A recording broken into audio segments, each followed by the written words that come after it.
Are your prayers effective or ineffective?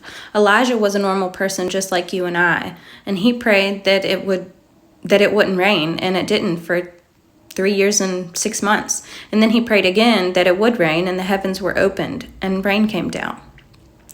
So why are your prayers not being answered? James chapter 5 verses 16, the effectual fervent prayer of a righteous man availeth much. Okay, number 1, it says righteous man, not an active sinner. According to Isaiah chapter 59 verses 2, our iniquities separate us from God, and he hides his face so that he will not hear. Now we know for those that have been baptized into Christ, that have the Spirit, our righteousness comes from Christ. Okay. Number 2, let's take a look at fervent. Fervent means passionately or intensely.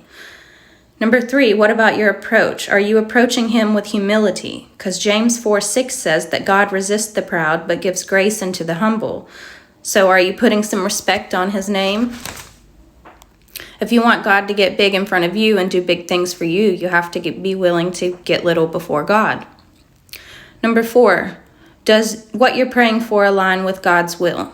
1 John chapter 5 verses 14, ask anything according to his will, and he hears us. So it's his will, not yours. You work for him and not the other way around. Number 5, are you asking for the right things or for the right reasons? James chapter 4 verses 3, you ask and receive not, because you ask amiss, that you may consume it upon your lusts.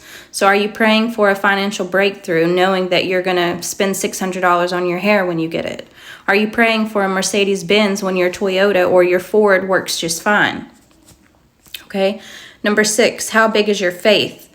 Mark 11 verse 24 says, whatever you ask in prayer, believe you have received it and it will be yours. So you have to believe. How can he give you what you're asking for if you don't believe that he is able to? Number 7, are you persistent? Matthew chapter 7 verses 7 through 8 says, ask and it shall be given to you. Seek and you shall find. Knock and it shall be opened to you. For everyone that asks receives. He that seeks finds. And to him that knocks it shall be opened. So you've been asking, knocking, and looking, but you haven't received it yet. Does that mean you just give up? No, persistence is key. Keep asking, okay? So number 1, have you repented? Number 2, are you praying passionately and intensely? Number 3, are you approaching him humbly? Number 4, does it align with his will? Number 5, are your intentions in the right spot? Number 6, do you have faith he is able to deliver? And number 7, are you persistent?